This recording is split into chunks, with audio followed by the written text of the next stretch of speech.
Bismillah ar-Rahman ar-Rahim. Hello everyone and welcome to This is Football. Welcome to another transfer news show, ladies and gentlemen. We are here to talk transfers once again as it's the summer and we've got plenty of transfers coming up. So many things to talk about. We've got two transfer shows today. This one and then there's a one coming at 12 a.m. midnight time. Probably might be Al-Ahwa, might be just a regular transfer show. We're going to be talking about Mount and other things on that video, kind of more United related. This one is an Arsenal show. We're going to be talking about Declan Rice getting the finalization of that deal, if you would like. Jurian Timber getting the here we go, kind of two here we goes in the space of 24 hours. Arsenal Football Club moving serious in the summer transfer window, which is exactly what me and their fan base have had conversations about regarding them needing to be serious this summer. So everyone watching us right now or on the replay, because I know a whole lot of guys like to watch this on the replay, please do not forget to slap the like button. Don't forget to subscribe to the channel if you're ready to do so. There's already 150 people in here. We ain't even started yet. Make sure you're slapping that like button now. Make sure you're subscribing to the channel if you're ready to do so. We've got a heavy dosage of Arsenal today. The cannons have arrived. Make sure you're all liking and subscribing. As I said, minimum 100 likes. I don't want to keep saying it because today's show is going to pop off. So today we've got three Arsenal fans coming on. Let me introduce the first guy because he's got a little surprise for us at the start. He's actually making his debut on This is Football as well. You guys have seen him on the terrace before. He's had 500 arguments with Igal, you get me? So that's probably where you're going to remember him and remember the arguments they've had. Joining us on the channel is True Gunners TV represent man like Brandon has joined us on the channel. What are you doing, bro? How we doing, bro? You have to excuse me. I'm just finishing off my dinner, mate. Got that bowl of rice and peas, of course. Obvious reasons. There's actually two reasons behind this, Hussam, and I'll explain them. So the first one's the obvious reason. Now, being a Liverpool fan channel, I'm not 100% sure how much traction you get in terms of Arsenal fans and that. But if you're an Arsenal fan and you're watching and you have access to a cooker or a microwave and you did not have rice as part of your evening meal this evening, I have to question if you're truly an Arsenal fan. I really do. Because let's be honest, there are lots of different types of rice. There are lots of different types of meals that go with rice. So there's really no excuses for it. There really isn't. Having said that, though, if you have had your evening meal and you didn't have rice, Brandon's here to save the day. You've still got an opportunity to save yourselves. Just go and get yourselves a nice little tin of Ambrosia's rice pudding for your dessert and you will be just fine. The second reason, Hussam, is I'm a skinny guy, bro. I'm a skinny guy. Like, we could have an argument over who's got more muscle mass out of me and Fabio Vieira. And, let's be honest. So I need the rice and peas. I need that hard food to give me that timber, bro. We've got a question for you here in the comment section. Does Muller rice count? Of course it does. Anything with rice. The points to the rice, I guess that's the points to the rice. I can't lie, when it comes to Arsenal shows, I probably do get a lot of traction, but let me give you a quick correction. This is not a Liverpool fan channel. This is a general channel for everyone, so it's not just Liverpool related, but Arsenal is probably the second most watched club after Liverpool Football Club. So we've got quite a few Arsenal fans who watch this. I mean, there's already 200 people in here, so we ain't even started yet. We're just showing you having a bowl of rice, and there's already 200 people in here. So make sure you're slapping the likes, guys. Make sure you're subscribing to 100 likes minimum. 100 likes, and Brandon's going to finish his bowl of rice. Speaking of finishing his bowl of rice, this guy was having a bowl of ice cream in the background as he joined us. A lot of you guys are coming as well from his comment section. Always here whenever Arsenal is the topic. Always here. He always makes extra time for me, which I appreciate. And I will always say this: he was one of the first, kind of big personalities to come on my channel. Of course, another man, the myth, the legend, Toronto represent man like Igal. How you doing, bro? Kira, stand up. What's good, people? What you dealing with? Wallah, bro, it's a good day. It's a good day. Hey, Chilling. that better be a rice flavored ice cream, mate. It better be Nah, rice it wasn't flavored. actually. It was lasagna. So you're gonna be angry at me. Lasagna! Egal. Yeah, I was eating lasagna with a spoon. Oh, fair enough. I thought you were eating ice cream. Nah, mate. Ah, Fucking fair hell. enough. Anyways, Declan Rice, I'm happy. Timber, you know what? I'm yelling timber. Let's get it, wallahi. It's a big tune. It's a big tune. Let's get the Big show up. started, wallahi. I'm ready. Big up, Egal, man. Big up, my guy. And finally, last but not least, our favorite tactical on the channel. I'm sure he's got the tactics board ready in the background. He's here to give us the XGs, the XEs, the XFs, the XYZs. He's here to give you all the detailed statistics, all the tactical talk, all the advanced 8 halfback inverted talk about to come on the channel right now. Of course. Who else? Other than the guy who's had 100% appearance record, he is the Jordan Henderson of the Arsenal channel, of the Arsenal shows. Man like Curran has joined us on the channel. How What you was doing, that? bro? What was that last 8? What 8 halfback? What was that? What? They taught Anyway, me yesterday. Apparently, there is a position called halfback. there is a position called halfback, but I don't even know what that was. Anyway, good to see everyone. Yeah, it's a pretty big day for me. I've wanted this transfer for 2 years now, so I'm kind of just speechless. I'm just happy. I had Timber as well. I said earlier it was just like it's strange to have like a drama-free transfer. It doesn't happen with us. We always have people coming in, or we don't know about the terms, or this or that. It's nice just to have like a simple, okay, one bid rejected, second bid go through. Nice, no drama, nothing going on. Would you say it was fully drama free though? No, I think so. I mean, what drama are you thinking of? I was thinking about Damasio. You mean that's for Rice though? Yeah. Yeah, but not for. I was talking about Timber. Timber was pretty drama free. Rice obviously had plenty of drama. The City bids, the payment structure, West Ham Central going crazy. Yeah. It was a lot of I fun. think that guy's done out here. I don't Arsenal care about fans versus West Ham Central was the funniest thing this entire summer. I'll be so honest with you. him. Every single time I see, like, because I've got a lot of Arsenal Hmm. mutuals on Twitter, I just see him fighting a different Arsenal fan every day, and it's the Yeah. funniest thing ever. It is quite Bro, fun. But yesterday I celebrated that we don't have to see any of his tweets anymore. It had like 700 Arsenal fans liking it. no, I mean, the funny thing is look, as you guys know, I am a massive Declan Rice fan, and I watched his games. I watched a lot of West Ham games, and I have quite a few West Ham mutuals, and all of them just went to me today. You know what? Fair enough. Most of them were just like, "It's done. Don't worry. We can move on. We can just move on from here." But like a lot of them during the whole saga, were like trying to get Man City involved, trying to do this. They didn't really want to sell to us, which is understandable. It's a London rival, but at the end of the day, it's an immense transfer. It changes, and I was saying to Hassan before, it changes the landscape at Arsenal. It changes what the perception of what we can do. Since in you this have the market. mic, talk to me about Rice anyway. You've got it. Keep going. I mean, what can I say that hasn't been said already? He's a great big space defender. He's someone that can cover a lot of ground.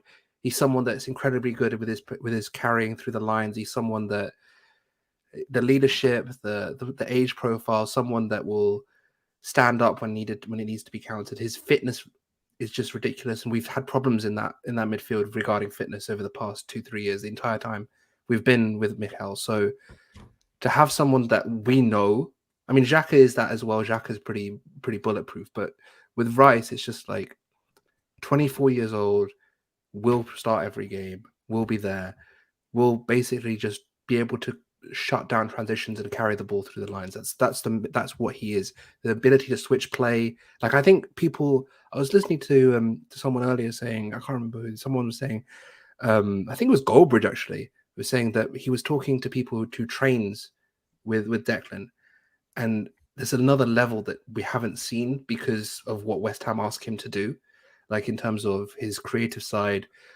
his final third play. It's just it's so good. And the main thing I want to say with this transfer is it's more than the player.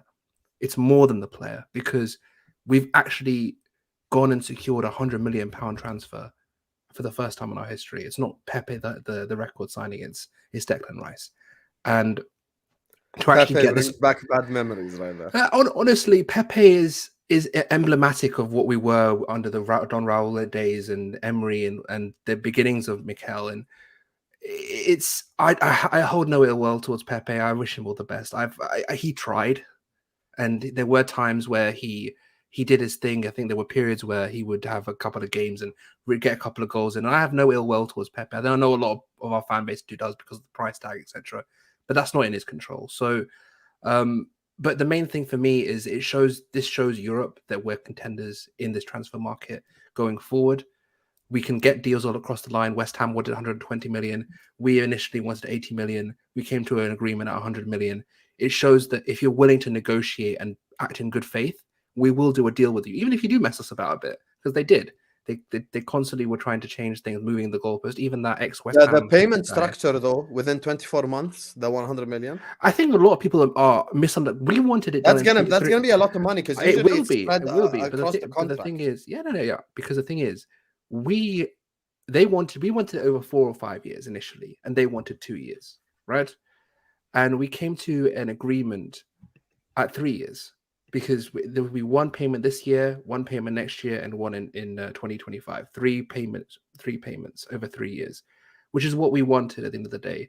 So people say, "Oh, you got fleeced." We didn't get fleeced. We got what we wanted, but we got it. We didn't get for the 5 years that we initially wanted. We found a compromise, and I think that's the biggest thing you have to pat Edo on the back for, which is something that I've not seen in his tenure so far, that he's had this ability to negotiate a big deal on the biggest stage, and that hasn't been something he's done so far. So fair play to him. We talked on, I think, with Kunle about how the contract signings, Declan Rice now, this is the squad is now set for another push for next season. We're not going into it thinking Saka's contract's running down, Martinelli's contract. What's happening with that? We need to start talking about that. We've now done these things preemptively, and now we're set for another year going back. There's no City coming for Saka next year. That's not going to happen. So let's just enjoy it. Just take a step back. And this is honestly, my summer's done. I don't care. I wanted Rice and I wanted the contracts. After that, Mikel, Edu, do what you want, because I do feel that we have a secure, stable foundation for a squad that can continue to compete over the next couple coming years now, because we now have in every line of our spine, we now have security. We have Ramsdale, who will keep getting better, Gabriel Saliba as a backline, Declan Rice, Martin Odegaard, and then Saka and Martinelli or Jesus, who have a stable front line. So very, very happy. And it's just good times, man. It's very good times, and I'm very happy. Brandon, go on, and then we'll go to Igal and just open the floor up for the conversations. Look at Tyler. Tyler's asking, top 4 is good enough or nah for Arsenal? No, it's not. No, it's not. No. And the thing is, I think a lot of people try to put pressure on us for no reason. Like we want to be competing for the biggest honors this year. Like we want that. Like you don't have to keep telling us that. Oh, what the pressure on Mikel? We are putting pressure on him. We want the title next year. We want to go far in the Champions League next year. Sorry, Brandon. I know you want to go, but it's such an annoying point because we want these things ourselves. You don't have to keep telling us. We want the same thing as you keep saying. It's not good enough top 4. It's just not. I think it's trophy or bust personally, in the sense that we don't spend all this money to just come second again. We're going to try to win that Premier League. We're going to try to compete on all fronts, and we're going to have a squad good enough where we can rotate and still be competitive in the cup competition. Yes, correct. See, that's the key for me. The key is competing on all fronts, because if we're being real, since Arteta has been here, one thing that we have really struggled with is maintaining the level through multiple competitions. You know, we've had to throw competitions away in order to concentrate on one thing at a time. We can't be doing that now. Not when you're spending this sort of money. We need to be making sure that, again, like next season, my expectation is compete for the league title again and go as far as possible in the Champions League. I'm not expecting Arsenal to win it because I'm not, unrealistic. And the chances of Arsenal going straight into the Champions League and winning it is very, very Ridiculous, minimal. yeah. So I expect them to, kind of make the last 8 as a minimum for me. And then, like Agal said, I expect a trophy.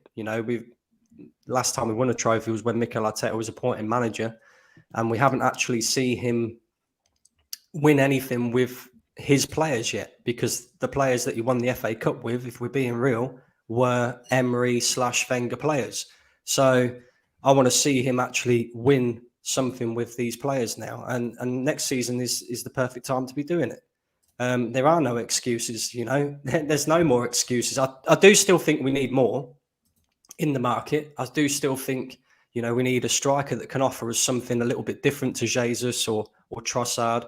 Up front, maybe a bit more of an out-and-out goal scorer. But I'm going to be very intrigued to see just how much opportunity Balogun gets in pre-season, because I watched him fairly closely last season, and he's the type of guy that scores all types of different goals. He looks like more of an out-and-out goal scorer. He's got that physicality about him. I just feel like, if you're giving him an opportunity, give him a proper opportunity in pre-season, maybe he could be the answer to all our problems. Because if we're being completely honest, if you're going to go out there and buy somebody who's guaranteeing you goals, or it's somebody who's, going to offer you something different, even if you looked at somebody like a Mitrovic from Fulham, for example, in this current market, you're looking at 60, 70, 80 million pounds for a striker. So I'll be intrigued to see how that one goes. I think we definitely need another midfielder as well. If we're going to move Thomas Partey on, which that's kind of a little bit up in the air at the moment, but if we're going to move Thomas Partey on, I'd definitely like to see Arsenal bring in another midfielder. It looks more like Xhaka's leaving. It looks like Partey's probably staying. Yeah, see, at this moment in time, the they rumors could are both be gone. Yeah, they could both. Yeah, but if they're both gone, then you need a proper midfielder then. No, but hear me 100%. out. The situation for me is I think neither of them are going to get new contracts at Arsenal. No. So what they're doing is they're looking at Xhaka. They probably had a handshake and an agreement that he could go. Out of the two, between Partey and Xhaka, who's actually more reliable week in, week out for the 38 games? Let's be honest, it's Xhaka. Even though Partey can be the better player, and this turn on Partey is crazy, man. No. In a one-off game, you'd rather have the guy who doesn't have AFCON in the middle of the season, who doesn't always have injury situations, and who's reliable and he's always available. Ghana are gonna get as much as Xhaka is a lesser player to Partey, availability is your best ability. And Xhaka, the issue has never been availability. His issue has been if his quality can match what he's doing. And this season, he's shown that he has that quality. Where Partey, I love Partey. On his day, he's amazing. But you want to know the issue is? There's been a lot of days where we needed him and he wasn't available. Man City at home, what happened to him? I don't even know what the injury came from, right? A lot of back into the season, I really believe he was probably playing injured because his performances were not up to the scratch. And really and truly, everyone keeps sitting here and saying, we're signing Declan Rice. He's going to play with Partey. We're signing Declan Rice. He's going to play next to Xhaka. I think what they seen an opportunity to overhaul the whole midfield in one window. And that's what we might be doing. I mean, the main thing.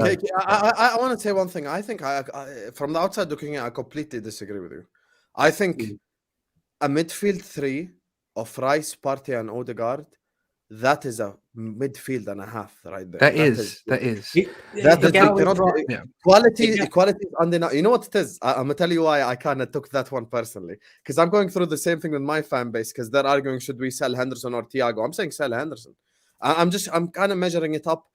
I think Xhaka is better than Henderson, of course, but you get the logic. Like in terms of Partey, maybe isn't as available as Xhaka, but the quality is there. This season, guys, Partey was looked at as the best DM in the league. If I'm adding another best DM to the league next to him in Rice, and I've got a midfield 3 of Partey, Rice, and Odegaard, that's a midfield 3 right there. Thank you. But 1 second. If we were to get rid of Partey and bring in a Caicedo perhaps, and we also sold Balogun for another 50 million, we sold Partey, there's a lot of ifs obviously, but they've always said if Partey leaves, which he's still an if, that they're going to bring in a quality midfielder. If you get Caicedo, then my entire point is not important. Okay, No, but forget about Caicedo. What if we get Tchouaméni?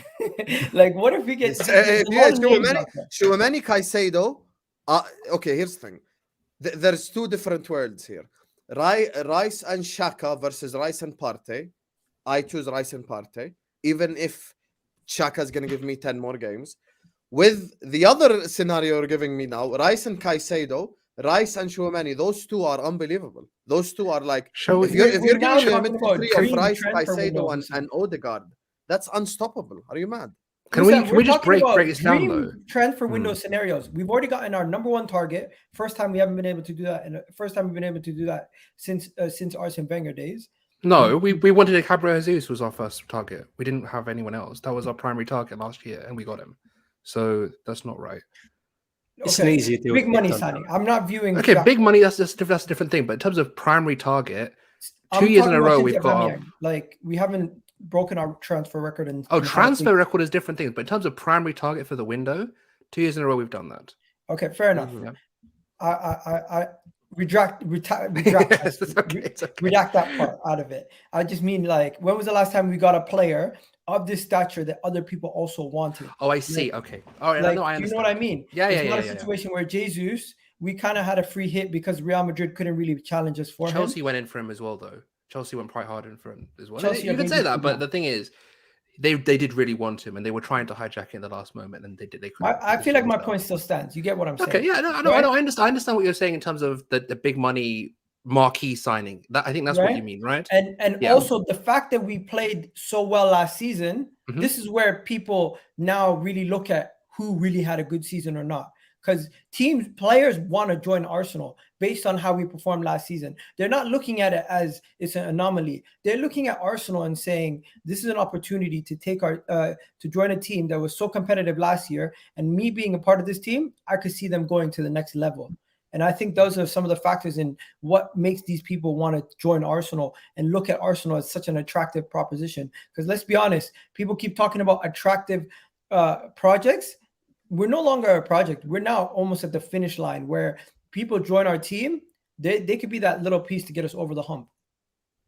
But the thing is, we have to take. I mean, there's a lot to break down there because first thing I wanted to address what Brandon, because the thing is, both of you made great points, right? But there are things that I do disagree with. But I want to just address what you guys have said. So Brandon's talking about a striker, and I think that's a great point. Yeah, and seriously, if there's anything you want to say, just jump in. It's not a problem. Striker's a great point. My thing is, I think there's a higher priority given the age profile of our squad in midfield. I think that's where we should be focusing on personally. I think that's where we should be focusing on. Karan, yeah. Is there, like, we're Arsenal Football Club, big Arsenal Football Club. Is there any reason whatsoever why we cannot address both of them positions? There isn't, but the thing is, you're compromising quality to assign two players instead of going one big this year and one big next year. Not necessarily. Let me throw a scenario out there to you, right? Because there are links for Arsenal to Tchouaméni, right? And we don't know how true these links are. Yeah. I'm hearing that there's a possibility there. I think if Arsenal was to sign Tchouaméni, I don't think we get him on a permanent deal. I think it would be a loan deal, right? Okay. So if we could secure Tchouaméni on a loan deal in our midfield and get a striker, there's different. That's a different scenario. I completely understand. We're going for a striker this transfer window simply because we're already starting to hear links about 2024. I think that's the next step to our development. No, not Mbappe. I'm not saying Mbappe. No, I think like the likes of Osimhen. Vinicius, to be fair, on this channel. Yeah, this is the thing. My big thing was an attacker in 2024. Yeah, Victor Osimhen, Vinicius Junior, someone of that stature with a top tier. Your only risk then would be that Martinelli and Saka keep improving. That's the only risk you're taking. The thing is with Vinicius. Or as Brandon said, rely on Balogun.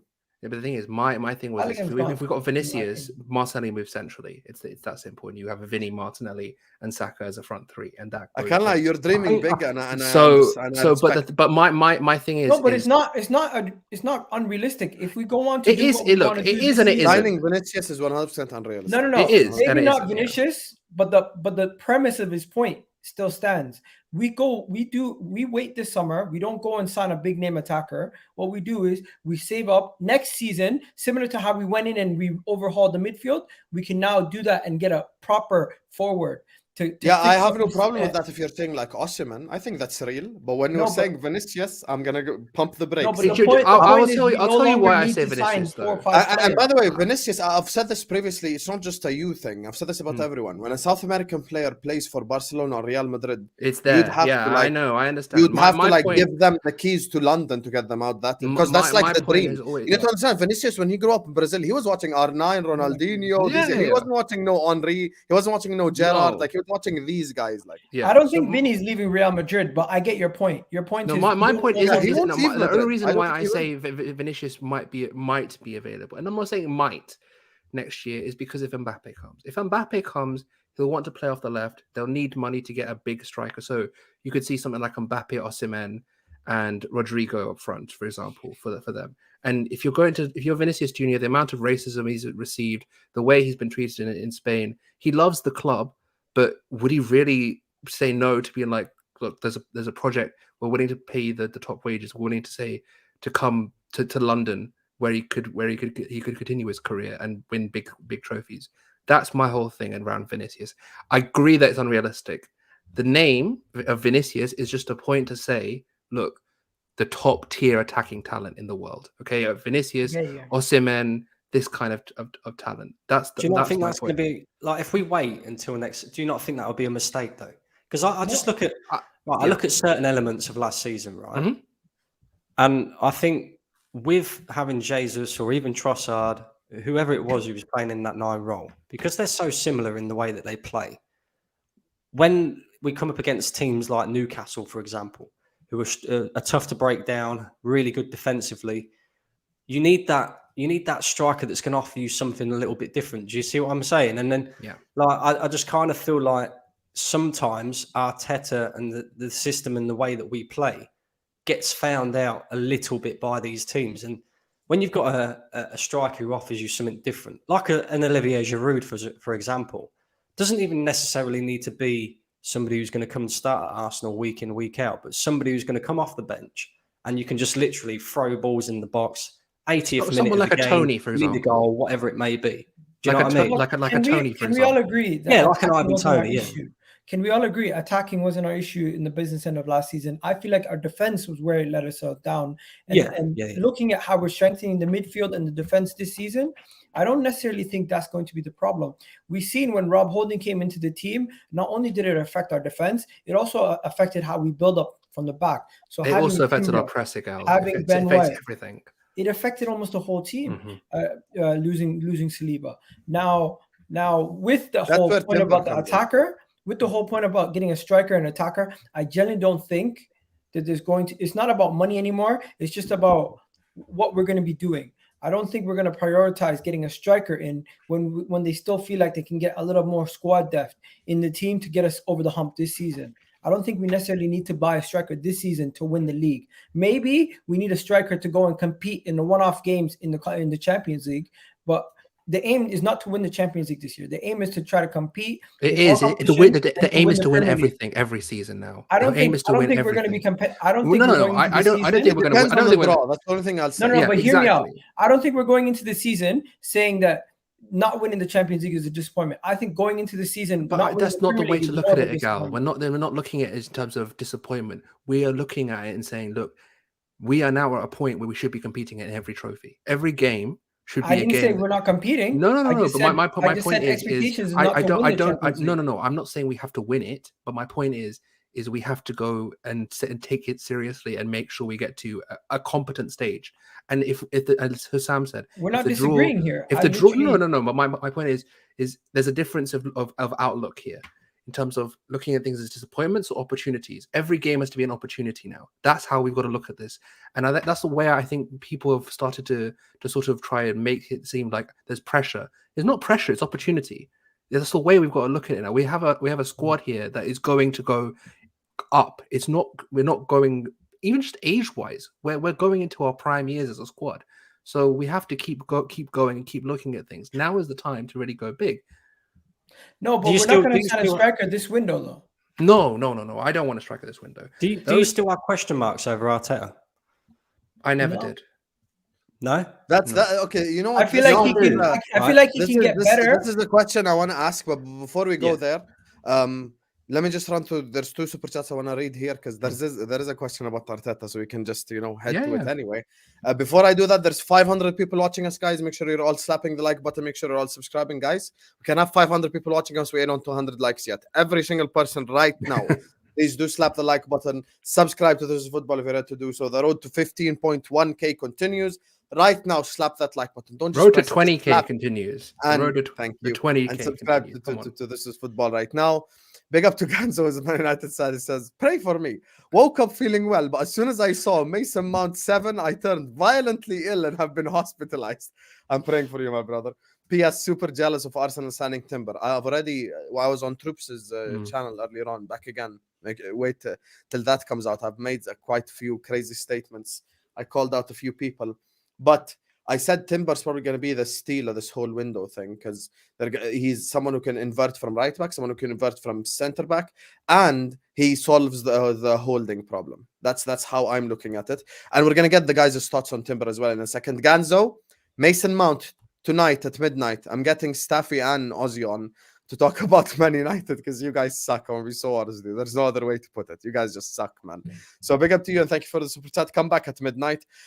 And Tyler Jones here is asking the $1 million questions, and I will preface this by saying I'm going to explain to you why his super chat ain't wild.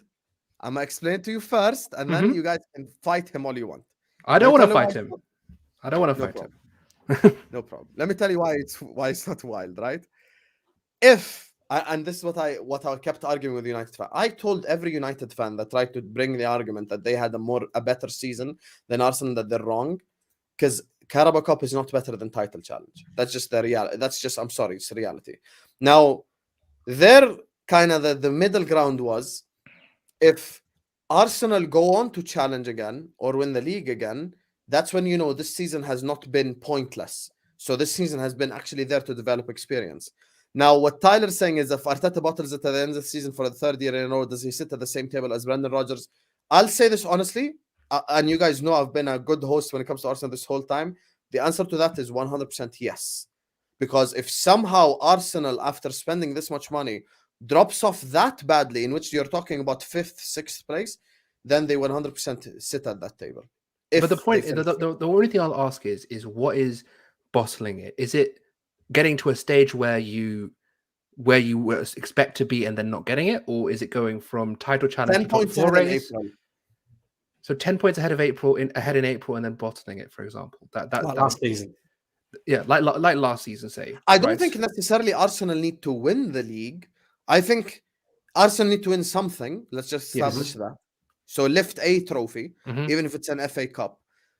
Get challenge for the title and contend till the end. So go at least into the last 2 games with a hope of winning it. Where like someone's gonna make a crazy thread of like, if this team beats that team, we end up winning the league. The reason why I mentioned Brendan Rodgers is that year we finished 2nd, the Suarez season. We went on the year after to finish 5th. Oh, 6th, I see. Actually. Okay. Yeah, no. So I he's saying if you have that bad of a collapse. Yeah, I mean, go on, Brandon. You're the Arteta. If we have that much of a collapse, he has to be sacked. It's as simple as that. Because, like you said, if we go on to sign another midfielder in this transfer window, let's just say, like Arsenal spent 200 million at the moment. Let's say we spend another 100 million. That takes Arteta's total spending up to about 700 million pounds since he's been manager.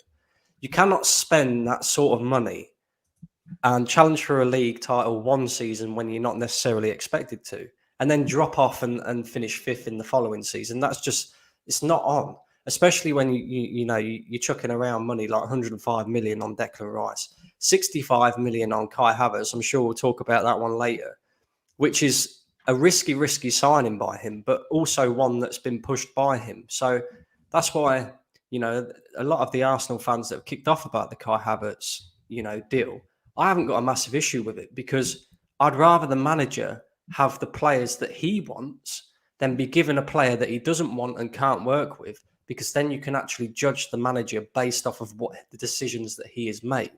So I see it this way. He has to win something next season.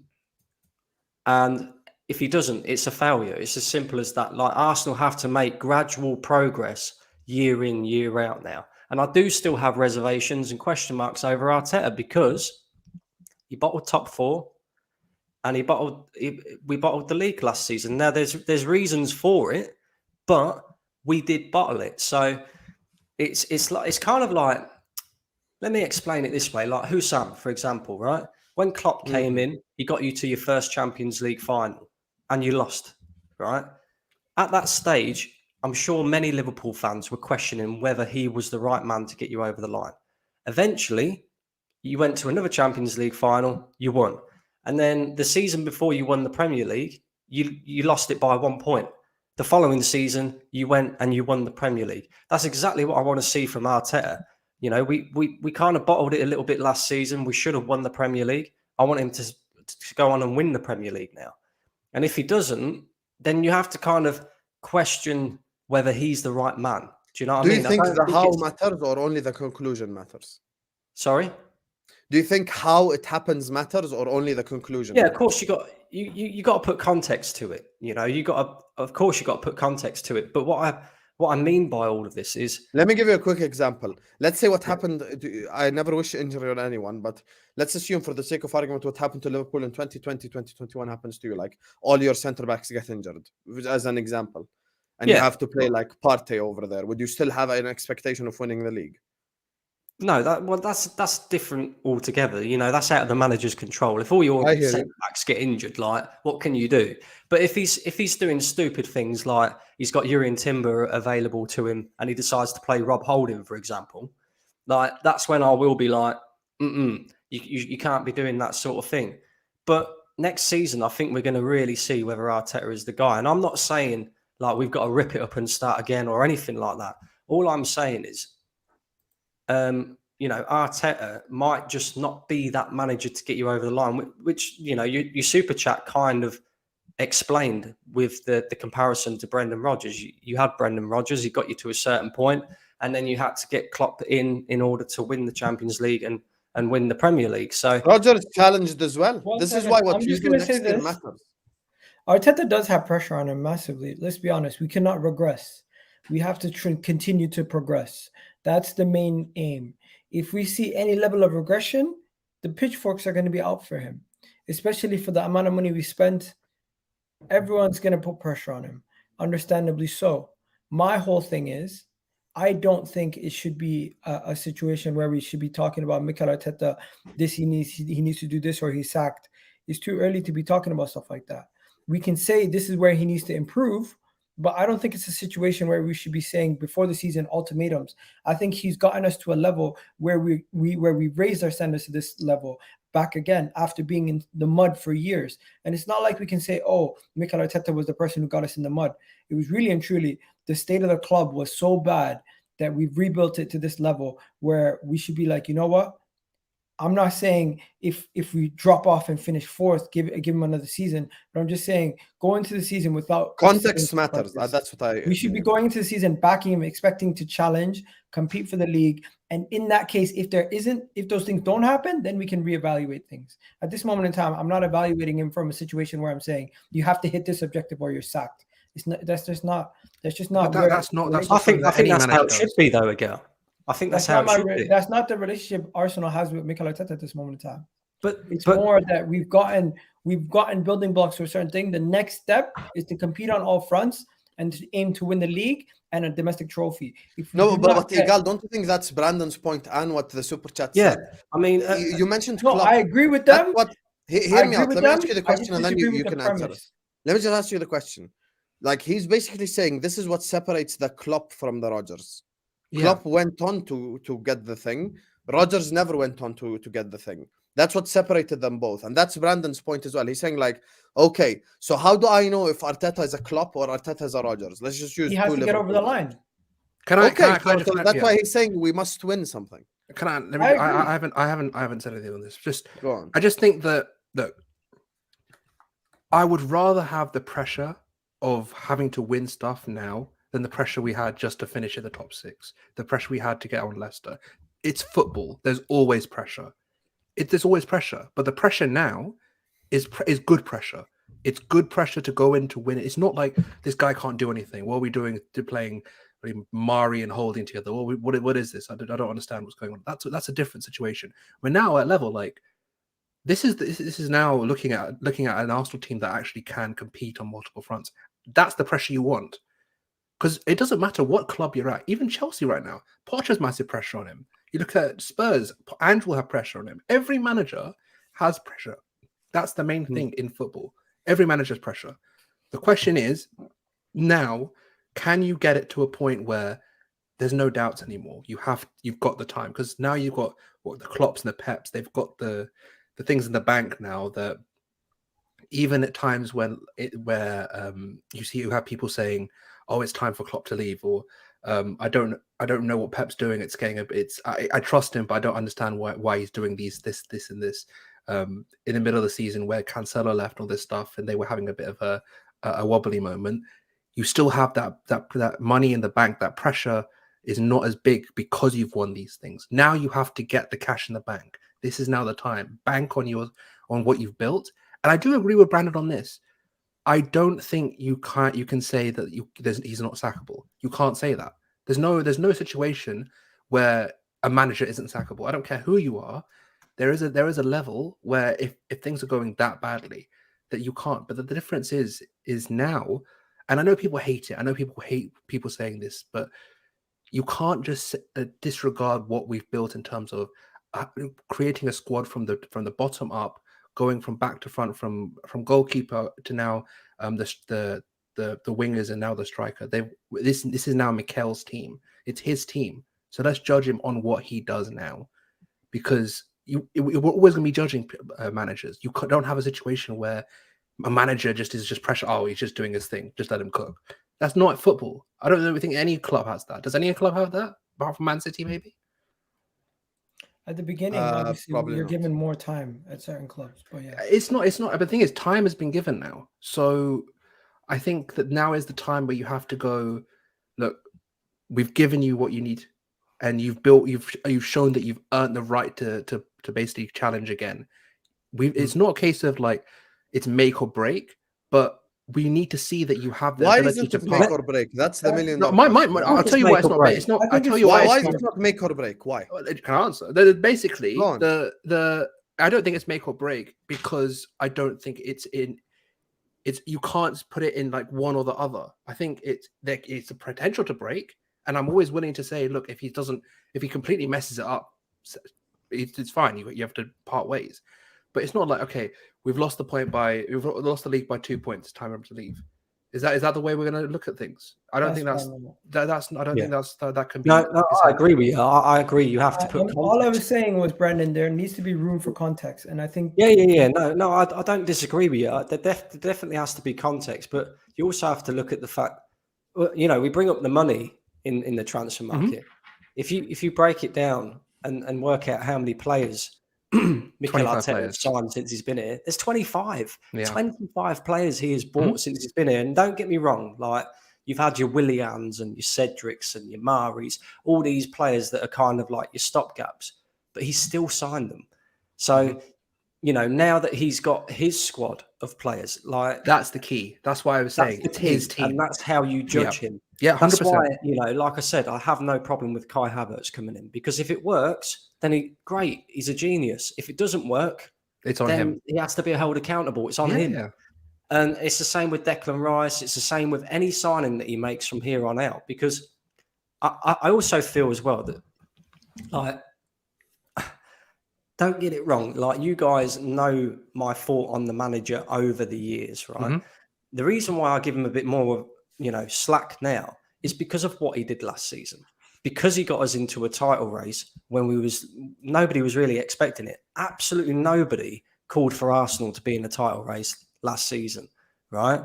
Apart from maybe you, Curran. But look, nobody expected it, and he got us there. Okay, he didn't get us over the line, but he showed me something that I never thought he would ever get us to. I never thought he would get us to that level, And now he just has to prove that he can get over the line. Because I still have question marks. things can fall apart. Especially with the money spent, that adds pressure. Yeah. We don't live The in thing is utopia. that This is we real can life. we, In we real can life, see you how spend things have money, fallen you have apart. pressure. Simple as. The thing is, we've seen how things can fall apart so quickly. Look at Ollie. Like Ollie got second, and everyone thought he was going to kick on and everything was going to be good. But the football he was playing was not sustainable over a league season. It just wasn't. He was playing counter-attacking football that relied on basically teams coming and attacking them and trying to hit them on the counter. And that's why Rodgers is the better example. So- Let me ask you guys a simple question. no, but the point is it just shows how how things can fall apart. Even at the level you get to second, things can still fall apart. You But have yo, to be Kieran, vigilant. listen to this though. Yeah. A lot of the questions that people have over Mikel Arteta was how the season ended last season.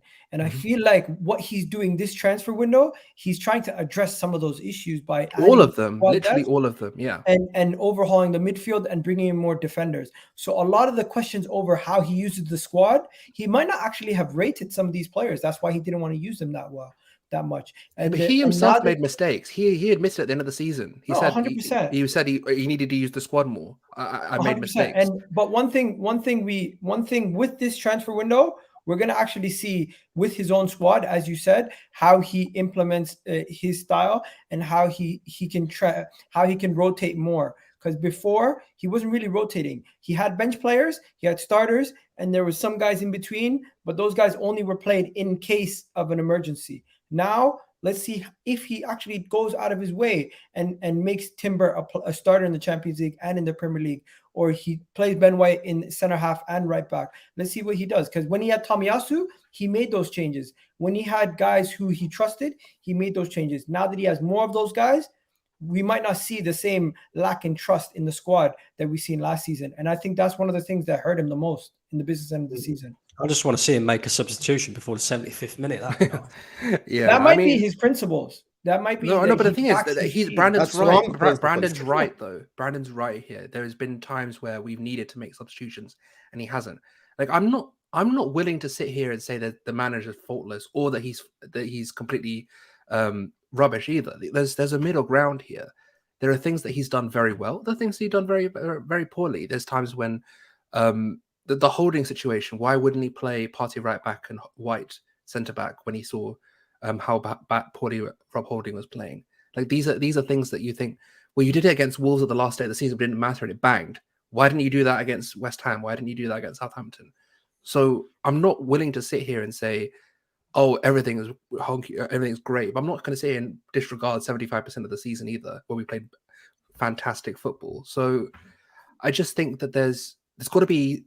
My whole thing is I believe in the guy. I think he's going to do great things. And I've said every season, I said we would compete and hopefully get top four. The first 2 seasons ago, we didn't. We messed up in the last minute. I also said we'd compete for the league this season, and we didn't. Well, we did, and we didn't win the league because of injuries. Said that same thing.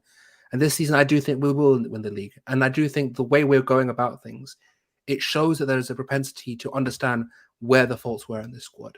Because if you look at, you even go back to Villarreal in the Europa League 2 seasons ago, the main reason we lost that game, we were playing Xhaka at left back, and our midfield dynamics were messed up. And then the season after that, we then had Thomas Partey go down with Ben White, and then we had that hole in the middle. We were playing Sambi as a lone pivot.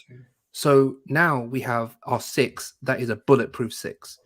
That is a major problem. That is gone. We've now got Zinchenko and Tierney being able to rotate. I don't know what the future on Tierney is, but we now have 2 left backs that are rotatable and can do a job in that position. We now have 4 centre backs that can play, 5 if you count Tomiyasu, that can all play across that. 6 if you count Rice.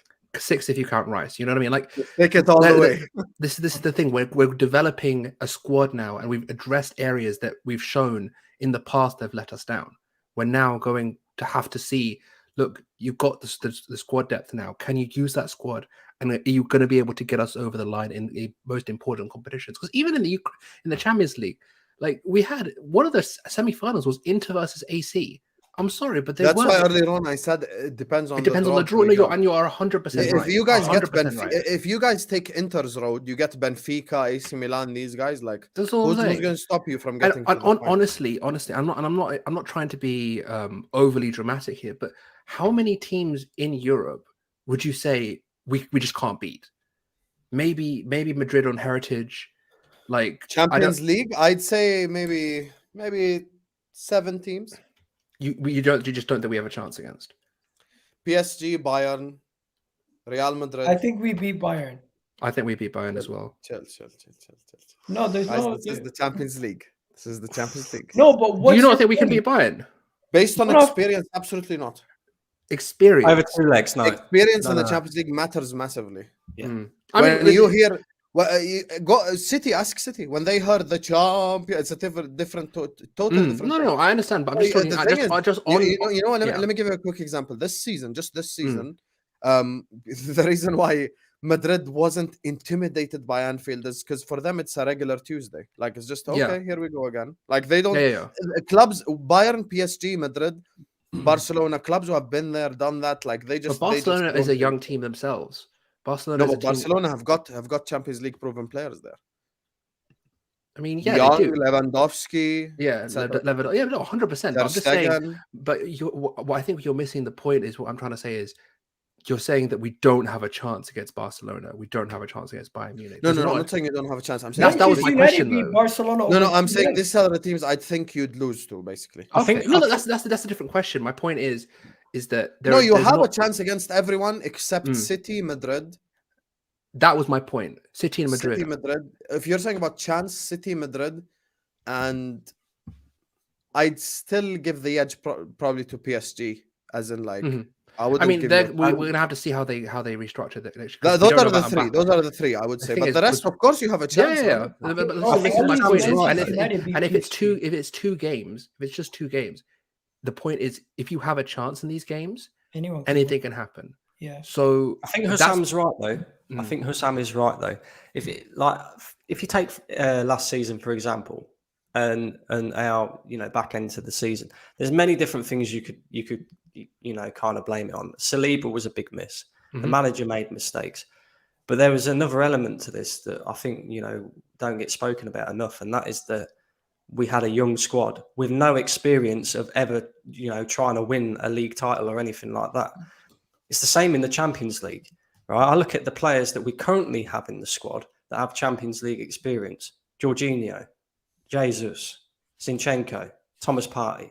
They're the only Havertz. They're the only 5 players in the entire 25-man squad that has Champions League previous experience at different clubs. Gabriel as well.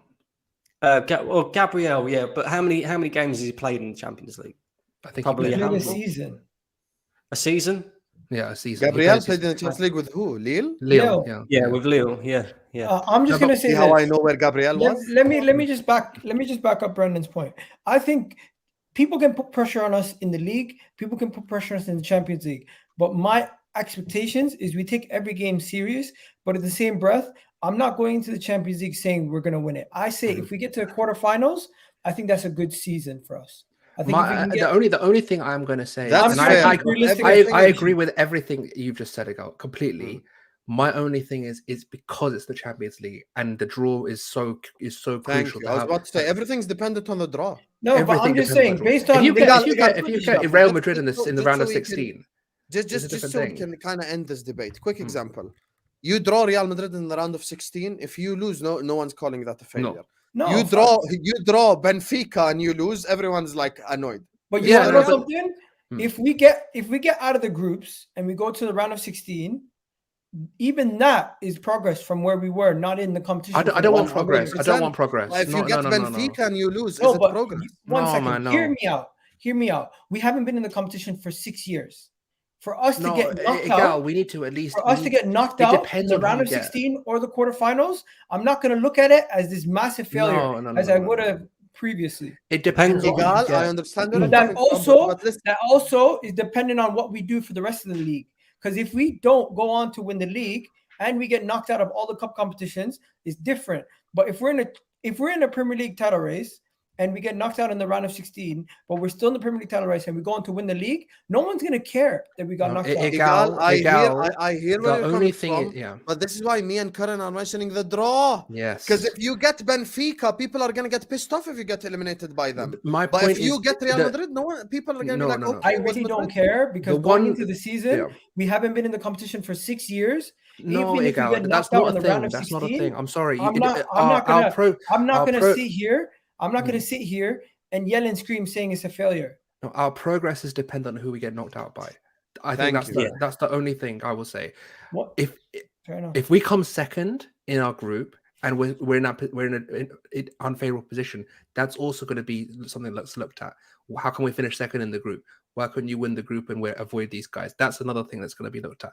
There's so many different factors. It's not about what level you reach. It's who you get knocked out by and how you got into that situation in the first place. That's what's viewed as success or failure. It's not about not being in the competition for so long. It's how you actually do in the competition, and that's the main thing for me now. And I think a lot of people is going to be like that because the Champions League is so draw dependent. It's not like what it's going to be in the future where you have the whole I get it. round robin thing. If we win our group and we play a bad team, but assuming that we come second in the group, because we're going to have a pot A team, assuming that we come second in the group and we play a decent sized team in the round of 16. But remember, you're going to have 2 groups of death. You could play a hard team. Listen, there's people here and there's people in the chat who are assuming Arsenal are going to get knocked out before we even get to the round of 16. So personally, for me, if you get a group of death, it's not impossible. Everything's possible. I don't think that's going to happen. Champions League is draw dependent. I don't think there's going to be 2 teams in a group with us that can take us over those. Let me give you a quick example just so you understand. I've seen the pots, Hussam, and it's not really looking like we have much to worry about. Hopefully. I hear where you're coming from. Let me just give you a quick example, right? The year that we qualified for the Champions League, we were in pot 2, first time under club. I think it was Spartak Moscow. We're in pot 1. We drew them. Our group was Spartak Moscow, Maribor, and Sevilla in the Champions League. So we just I'm talking pre Van Dijk here. I'm talking about I'm talking about Lovren and Matip days. We absolutely whitewashed that group. Next year we get PSG, Napoli, Red Star Belgrade. We lose 3 of those games and we make it. We qualify barely on the last match day and we win the entire thing. This is the thing. The Champions League is entirely group dependent. 100%. That's why it's pointless to talk about the stages of what you consider success and that's the point I'm trying to make to Igal. If you get to the round of 16, I completely agree. You're cooking. PSG eliminate you. You're gonna go like, okay, you know what? PSG are experienced in this competition. Shake hands, we learn, we move on. But if you get to the round of 16. No, but if you get to the round of 16 and Benfica eliminate you, you can't have the same energy. I understand your context, but that's not going to change my expectations going into the season. I'm giving you my expectations. If you can, because different evidence gives you different expectations. Yeah. No, but you can't give your expectations without looking at the group. 1 second. Obviously, your expectations change throughout the season. But going into the season, before you see anything, before anything's written, that's my expectations. I think if we get into the round of 16 or the quarterfinals, max. I think minimum round of 16, max quarterfinals. I think if we get to the semifinals or anything like that, I'll be impressed. Okay, fair enough. Jones from Tongs says, please make an FPL league. Jones from Tongs, big up to you. Big up to all the Tongs people. I have no idea where that is. Excuse my sounds Australian. I don't know why. Yeah, I think I was gonna say Tonga, but I don't want to sound like don't get in there, bro. Yeah. So anyway, here's the thing, Jones. I can't lie. I always make an FPL league, and the best thing about fantasy for me is within week 2, I lose interest already. I'm like, screw this whole thing. Like, I'm just not interested. I've won it 2 years in a row. I make my team and everything, and I get hyped. And the first week, I start looking at points and shit, and second week and all that, and then boom, like I just lose interest. I'm like, I don't have time for this crap. Like just changing your team and subs and transfer. I'm just like, nah. Like last year, you were hilarious. You picked the worst players to see what would happen. Was it an experiment? That's thanks to my super chatters. Assholes like Gary Paul super chatted Curtis Jones into my fantasy. I used my wild card week 1. Can you imagine? Week 1, I used my wild card. Unbelievable. Big up to you, Jones. Big up to Tyler. Big up to Ganzo for the super chats. Big up to you guys. 520 people are watching us. Please do make sure you're slapping the like button. Do make sure you're subscribing to the channel if you're yet to do so. We're approaching 200 likes. Keep liking the video. Keep subscribing to This Is Football. And remember to come back at midnight because we're going to be talking about Man United, Mason Mount, Onana, Rasmus Højlund. So they're getting a shit. I will be watching. So yeah, let's go. They're getting a shit. The one thing I wanted to ask you, because from a Liverpool perspective, you've seen the rise of teams. Your team rose from Rodgers to Putin. So what, like, looking at our squad, what would you expect to happen? Not like in terms of what do you want to happen or what your expectations or what is the minimum, whatever. What do you think will happen? I think, earlier on, I actually made a crazy statement. I was telling about I don't want to spoil it for the people, but when I went to the Back Again podcast, I said there could be a world in which next season it's a Liverpool-Arsenal title race, just based on mentality of City. Like, I just, from a human being level, they could just be like, man, screw this. Like, they're just. I don't expect like KDB to give it his all. Brentford away in December. I don't think it's that. It's funny you say that. They'd be that motivated. And you know why they won't be motivated? Because they won the UCL. They achieved the ultimate objective. Look at it from us as a content creator perspective, right?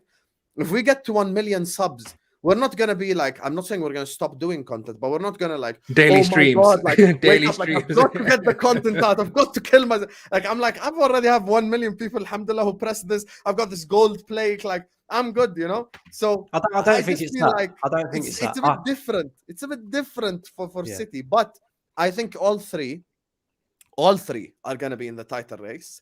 And I think Arsenal could 100% win the league. I've already stated publicly, I have no reason to just back Arsenal blindly because I'm not an Arsenal fan, so I'll just speak objectively.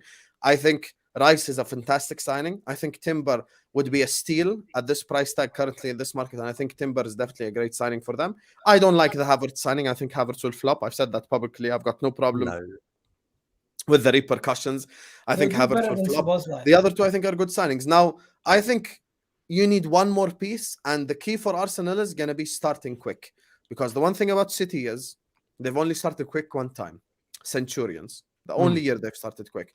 The other years, they've always started a bit slow. And then they've kind of built their way through the whole thing. So for me, it depends on Arsenal's start and how they end this summer transfer window. Because outs matter. As I stated earlier on with the three in midfield. Rice, Partey, and Odegaard is a midfield.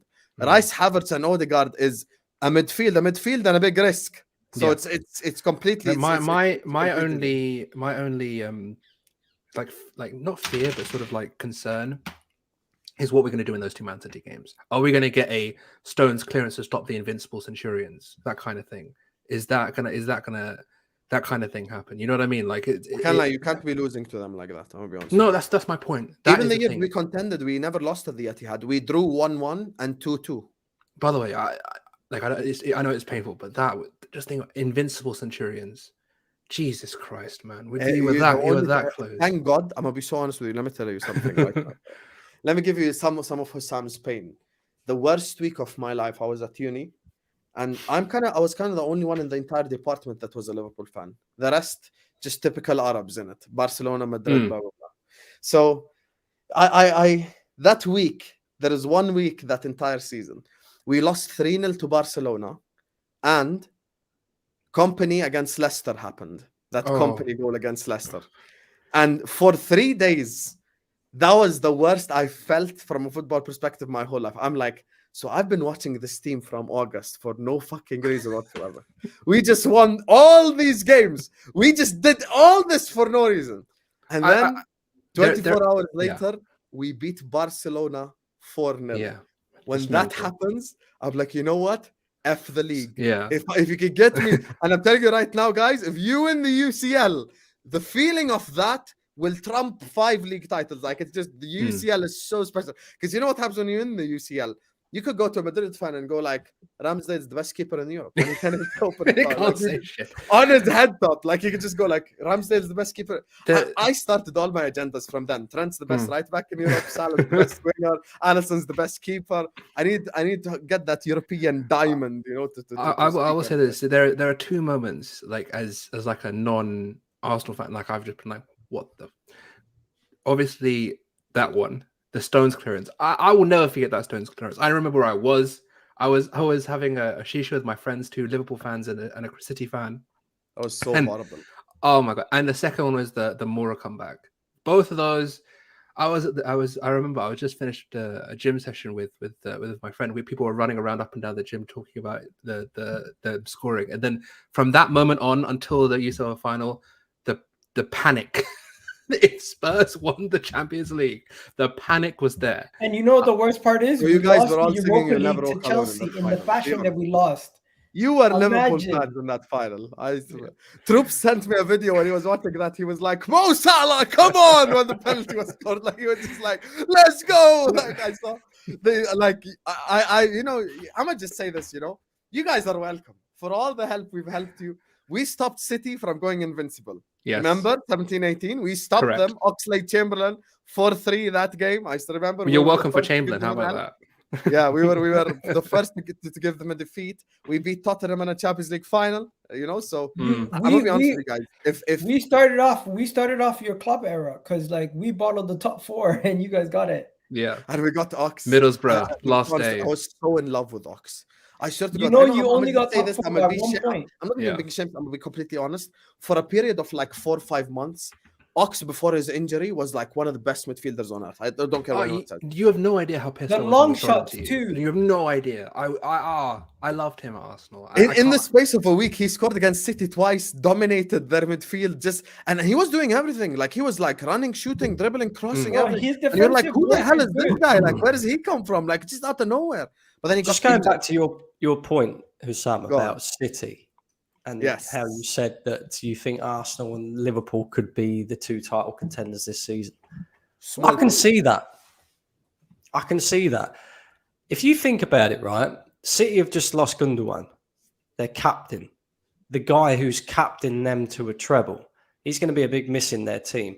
If Bernardo Silva leaves as well, and let's just say Mahrez as well, then they're losing 3 of their mainstay players in their team. I know Mahrez don't start many games, but he's a good option off the bench, right? I reckon you could see City go through a little bit of a transition this season. You can't I say can this see too that. loud, or else people are just gonna call you a hater. But No, really, no, but it's not. It's not. There is validity to that. That's The only thing I not will things that say City are is gonna if there's one manager you trust to rebuild within a season, it's Pep Guardiola. Like you don't bet against. But him. from a It's just- human being level, though, forget all of No, that. no. Just saying- As downgraded. Karen, brother, Karen, if let me there- ask you Karen, I have to ask you this. Because I'm just speaking. I always say this: City's quality is the best in this entire league. We can push that to the side. If you're talking as a totality, as an institution, as anything you want, they're number one. I've got no problem saying that. Pull whatever you want, right? My only thing is, I'm just looking at it from a human being level. My favorite food is pizza. By the 6th slice, I'm hating the shit out of that pizza. I can just like, I need to finish this just because there's like people starving out there, and I'd feel bad if I threw this away. So I go eat it. It's just, for me, it's just the motivation levels, just from a pure human being perspective. I understand what everyone's saying, but like, I'm just questioning. You've achieved everything there is to achieve in football. We're going to be the first team to win 4 in a row enough motivation for them to go out there and kill themselves on the pitch for it? I don't think so. Yes. And remember, people have had a year of Haaland, so they're going to adjust. Same way they adjusted to Salah. No, when but he they will broke the also record. adjust. They will also adjust. That's the I point. think That's they the need to point. bring somebody in similar to Haaland that was hungry. Because let's be honest, there was times where Haaland's hunger alone would get them through games. And maybe hunger is not the right word to phrase it, but they need to refreshen the squad, to have somebody else come in there to galvanize them and to raise their levels. I do. I agree with the points you're making. I just think that there's no like the one thing you would expect you count on. This is people aren't realizing this is probably Pep Guardiola's best coaching job. Like in terms of this past season, the ability to go from being 5-8 points back in the league, change the system, put John Stones in midfield, being able to find a way to win games when you need to win them most, using Kevin De Bruyne as the way he did in the terms of having him sit off that second striker role, not take his abilities out of midfield. Tactically, this is his best coaching job. Like the best team he's had is still Barcelona. That Barcelona team is one of the best teams of all time. Yep. But this, in terms of like as a coach, as like people, because a lot of people call him a money manager, and that's fine. You can, there is evidence for that. But the thing is, in terms of in terms of pure coaching ability, this season he's shown why he's the best. He's shown that he's able to change things and get the best out of his players, and that's what I think all of us want Mikel to be able to do this season. Be able to be adaptable, find a way to win, get things over the line, and that's the problem we're achieving right now. We need to be able to fix things within the season, and I think Mikel's got to take a bit of inspiration from Pep on that. Okay, before we I want to just ask you guys about Timber before we wrap up, because I don't want to keep you guys for too long. Just run through these super chats, and to all the uncultured swine in the comment section saying I'm eating. I'm not eating. This is a Middle Eastern toothbrush. It's made from wood purely, as you guys can see. It's called miswak. You just do this. So it just helps you clean your teeth. That's it. Look at these guys thinking I'm eating. Where's that? For you to eat, you have to chew. For you to eat, you have to chew. Do you see me chewing? Where is the chewing? You've never seen a Ade before. What do you call it? You call it Ade? Before you get to the super chats, can we all just say this Arsenal preseason is going to be one for the ages. We're playing United in America. I cannot wait to rinse the floor with them. I can't wait. It's going to be an amazing game of football. When's your first game, by the way? We're playing Nuremberg next week. On the 14th versus 14th, Nuremberg. yeah. Oh shit, the games are coming, man. Yeah. So literally 8 more days. I can't wait. I need to watch these games. 8 more days. When do Liverpool play? I need to find out as well, because I know we're playing Karlsruhe on like some low-key friendly thing. So I need to find out about that as well. Arsenal buy Mbappe, Messi, and Ronaldo, and Igal will still be like, let's wait and see. Pirate, big up to you, Habibi, man. It's always, I can't lie to you, Pirate. I know you from the terrace, and I know for some reason Igal has the Chelsea fans on lock in that entire like community. Like they just always be coming for Igal. But big up to you, Pirate, for the super chat. And I can't lie, with Igal, he's made so many crazy predictions that I cannot smear him with the sit on the fence card, because he's just been roasted hell of times already for his predictions. So yeah, I'm talking like I haven't been roasted. Yeah, hello, everyone has. It's me. Yo, Hussam, check this out. We play FC Nuremberg, Manchester United, Barcelona, and then Monaco. It's gonna be fun. Where's this? Preseason? This is Preseason, yeah. In America, we play in LA against Barcelona, in New York against Manchester United, at the Emirates versus Monaco, and in Germany versus Nuremberg. We also play obviously the Community Shield as well. So yeah, if you could, it is preseason. I don't care. I know it's a trophy. Community Shield is the first trophy of the season. Apparently. But you've got to beat City though, because they've done too much. I'm gonna be honest with you. We have to beat City finally. Yeah. Just from like based on principle, you've got to beat their asses. Wembley is the last time we played them and we beat them. I think. Exactly. Do it again then. What happened to the hashtag Arteta out shirts you all had? Nobody actually bought shirts. It was someone's PR team. I was close. Someone's PR team messed up, and then they never did that again. It's just, it is what it is, man. It is what it is. Right, people have opinions. People, the thing is, right? I want to know who you support. That's what I want to know. No, but the thing is, my thing is people. If people are going to have an opinion and they want to make shirts, I don't really see that as a massive deal. Like if you're going to protest, if you're doing a protest or you're doing things, at least fans are passionate and they want to actually be involved with what's happening in their club. Like Kusam has the plane stuff. Like where you go say, "Oh, what happened to the plane?" Like it doesn't make any sense. If people are passionate about what they believe and they're willing to put their money where their mouth is and produce stuff, then good for them. And I'm going to claim that the plane is the reason why we're spending money. So hold. Big up to you, Selection says, Alexa, play Aerosmith, Dream On. City and Pep are winners, the biggest mentality monsters. Pep will sign new players as well. Pep will go 4 in a row. Selection, but that's the defeatist mentality, though. I ain't going to sit up here and just go like, oh my God, Selection's a Liverpool City's going to fan. win it, and that's it, and it's all over. My thing is, City starts slow. I know for a fact if I start quick and I win 14, 15 games in a row, who's stopping me from winning the league? You think City have got to the only Bro, I'm shocked. Selection's a Liverpool fan and he's giving up No, already. but my thing He is is, that we he's a bozo.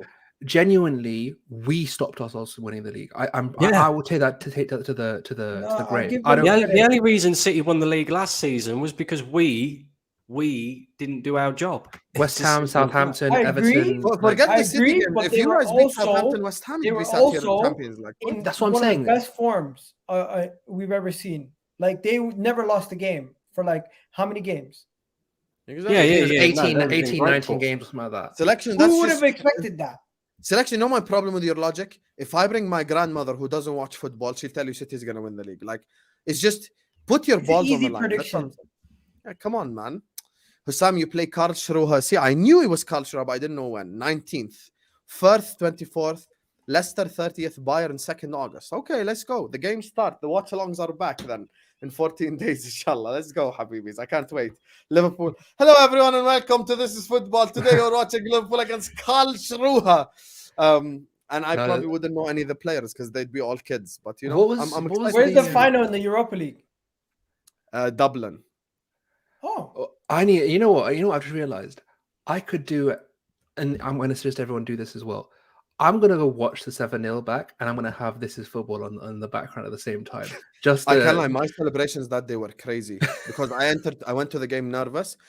They actually added me onto like compilations on YouTube to like, one of them was Yeah, like yeah. Liverpool No, I've fans, seen. yeah. I've seen them. I've seen them. I'm That- there and the guy's the- like, one guy's like, that guy, the Arab guy keeps getting more excited every single time. More excited every single time. When the 7th goal went in, I was like, 7-Up, Prime, Coca-Cola. I just started naming I like can't brands. lie. Like, I just When, went when, wild. when I went up the pub with a mate of mine who's a Man United fan to watch that game, and the pub was literally full of Manchester United fans. There was about 3 or 4 Liverpool fans in there. By half time, there was just 3-4 Liverpool fans. Every Man United fan had disappeared. you know what the funniest thing for me was? I messaged my boy and I Big up said, LJ. Man United were kind of on top for a little bit, and then I said Liverpool are gonna win. He's like, "What are you talking about?" And then he started celebrating, thinking that he scored the offside goal, I think, or something like that. Yeah, the Casemiro header. And then immediately scores the other side. He said, "You jinxed me." And then I said, "No, don't worry. You're not gonna win." And he's like, "We are gonna win." And the next thing you know, Liverpool score. He's like, "Egal, you're a curse." Then they score another goal. He's like, "Don't talk to me." Then they score another goal. He said, "You encarred us." Oh God, man, that was such a good day. Honestly, for that entire week, no one could talk to me. That's the best feeling ever. Hilarious. So amazing, so amazing. Anyway, final question, final segment. 450 people here. Make sure you're Timber. liking, make sure you're subscribing. Timber, just tell me your thoughts on the Timber signing because I kind of have heard all your thoughts on Rice and kind of the title and all that. So just quickly on Timber, I don't want to keep you guys too long. Talk to me. It's I versatile. view him as a bargain for 34 or 36 million pounds. The price is really good, and he's a player who can play as a right back, who can also tuck in midfield from the right back position, and he could even play as a center back. So the squad depth that we're adding, quality player. I'm very happy with the signing, and you know what? I honestly do believe that this was the plan all along, to go out and strengthen the squad and to just to have as much squad depth as possible, so we don't have a similar situation to last year when we lost William Saliba. Mikel Arteta has identified that as one of the key things that we needed to improve this summer, and I'm happy with this improvement. Hopefully, we don't have to deal with that situation ever again. We Rob now Holding's have- leaving. No, but the thing is, even if it does, if he doesn't, sorry, Brandon. Even if it does, if he doesn't leave, he will leave. But even if he doesn't, he never plays. He'll play Carabao Cup games. It's that simple. We now have Tomiyasu White and Timber, who now both play centre back and right back. Like that is like why would we ever play Holding when you can put Tomiyasu and Timber or White or Timbo? There's too many different combinations if Saliba has another injury. It just doesn't happen. So I think this has just eliminated his role in the squad. And if he does stay, because honestly, who's going to pick him? Like I posted yesterday. Maybe it was I think the day before. I said for about £50 million, if you're a promoted side, for about £50 million, you could get Rob Holding and Harry Maguire together, and you could. I saw spend that money. tweet, and I thought you were shameless, but when I understood you, you were being right. I'm gonna be honest with you. Like Because genuinely, all they do is deep block anyway, and they both deep can block do deep exactly. block. They like if you play in a deep block and you're trying to basically keep the opposition out. You can. They're very serviceable players. They're both good box defenders. Luton they're both good in Town the air. would bang with these two. That's what I'm saying. But there are ways to get about it. And if you're a Luton or a Sheffield United, I mean Sheffield United not so much because they have I can't pronounce it. Ahmedovic, who's very good himself. He's a good centre back. I don't know if they can keep him, but these guys are. There are ways to get around these things, and I think that Holding himself, if he doesn't stay, then I would respect that because at least he actually wants games time because he's not going to get any games here. He just won't. So let's see. He's comfortable though, isn't he? And this is And where he's liked as well, like genuinely. Yeah, we got to kind of move on. From I think that. come the end of the window, there's going to be people interested in him. Yeah, possibly. If I was Edu, I'd be flying over to Saudi Arabia saying, look, you guys are splashing the cash right now. We've got a Rob Holding over here. He's not a great footballer, but he can grow a hairline back like that. So maybe you might want to give us a couple of £1 million for him. I don't know. But yeah, it's the Timber Saudi's side. only Rob buying Holding won't have a commercial problem players, finding bro. a club. I'm gonna be honest with you. You can find them a club. Yeah, I think we can. Oh, yeah, easy. It's Yeah, somebody like in the lower league, Championship, mid-table, easily. Yeah. I don't think he's going to go down to the championship. I think he's good enough to play for some of those. I think. lower. Yeah, Like, that's for why I said example, lower if- league. I think he would do amazing at West Ham. They're no. I don't think he'll do it. Wait, when just to there's- clarify, when I say lower league, I don't mean League Two. When I say lower league, I mean in the Prem, but lower teams, Yeah, like West Ham, exactly. like for example, if Wolves lose Collins, like that they've had offers for Collins, I think Brentford, are in for him if I'm not mistaken. 3 centre backs, Holding would thrive. This is the other thing. If you play with a 3 at the back and you play him at central centre back, he's very good in the air. You limit his touches in terms of him because what he likes to do is he likes to run out into midfield and then he gets kind of stranded and he doesn't know what to do. He's not someone that has a great switch on him or is very good one touch. Like he's someone that kind of he has the confidence, but he doesn't have the ability to back up that confidence when he's doing things that are above his pay grade. Basically, he's good if you're in a 3 at the back or in a deeper line. Luton Town, call Maguire, call Holding. Let's seriously. If you like genuinely, like people were getting on Fulham for signing Leno because he had some bozo moments at the end of towards the end of his time at Arsenal. You know, the Burnley thing and all these different ways. He's the Everton one. Like he had quite. But the thing is, when you have Leno stopping a lot of shots, he thrives on that. He's a very good shot stopper. He's not someone that's very good. And when we signed him, we were told that he was someone that will be good on the ball. But as time went on, that wasn't the case. So his strengths are very much suit a relegation threatened team.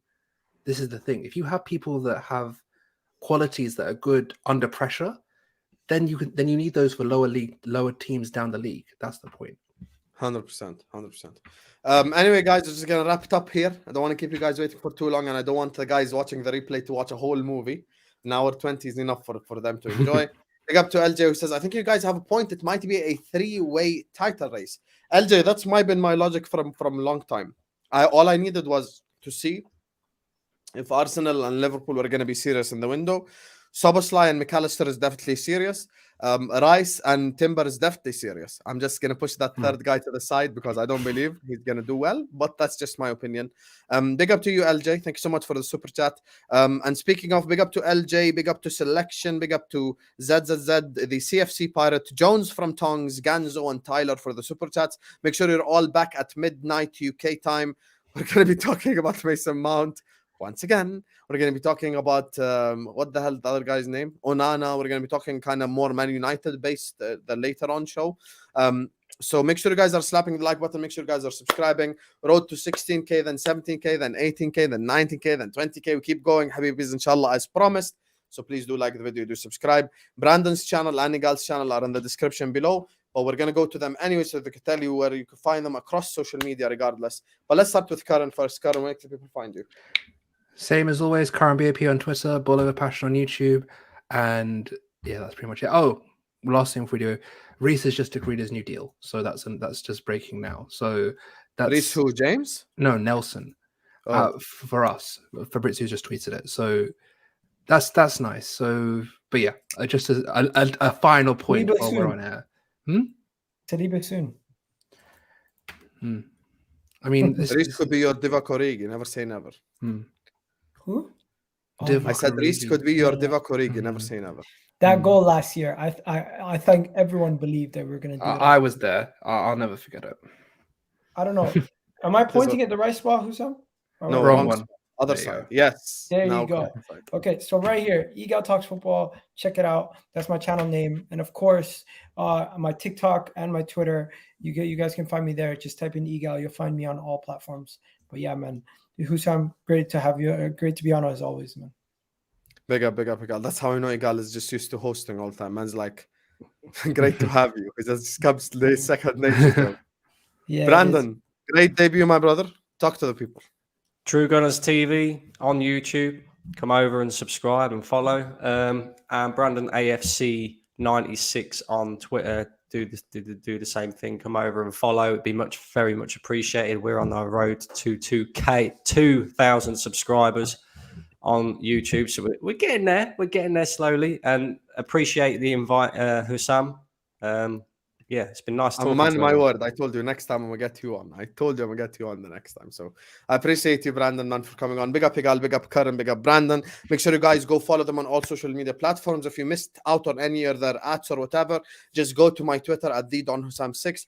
Link is in the description. Hit follow. You could go to my latest announcement tweet. You'll see all their ads. Go subscribe to their channels. Go show them all the love and support you show me. And see you guys back at midnight, inshallah.